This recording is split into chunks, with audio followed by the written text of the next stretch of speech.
របៀបឆែកមើលថាតើ page របស់យើងអាច boot ពេល live បានអត់ដោយសារតែឥឡូវនេះ Facebook វាបានធ្វើការ update គ្រប់ page ទាំងអស់ឲ្យតែគ្រប់គោលការណ៍របស់វាគ្រប់លក្ខខណ្ឌរបស់វាគឺអាច boot ពេល live បានហើយមិនថា page របស់យើងមិនមែនជា page VIP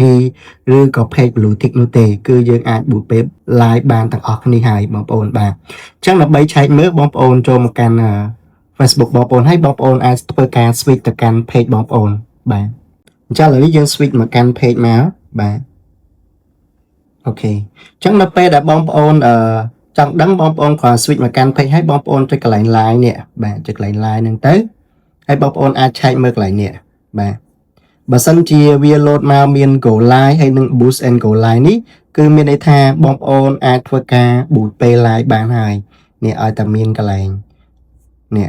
boost and go live នេះអញ្ចឹងកន្លែងនេះគឺថាខ្ញុំ confirm ជាមួយនឹង account របស់ខ្ញុំទៅបាទហើយកន្លែងនេះគឺ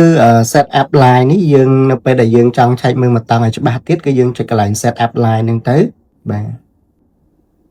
នេះបងប្អូនឲ្យតែ page របស់យើងមានពាក្យថានេះ boost live video នេះឲ្យកាន់តែច្បាស់មកតង់ទៀត boost live video នេះគឺយើងអាច boot ពេល live បានហើយអញ្ចឹងសម្រាប់បងប្អូនដែលបានមើលវីដេអូនេះអាចឆែកមើល page ខ្លួនឯងមើលថាអាច boot ពេល live បាននៅហើយអាច comment ប្រាប់ម្នាក់មួយផងហើយកុំភ្លេចធ្វើការចែករំលែកវីដេអូមួយនេះឲ្យបងប្អូនយើងដទៃទៀតដែលគាត់អត់ទាន់បានដឹងឲ្យគាត់បានដឹងនិងចេះផងសូមអរគុណ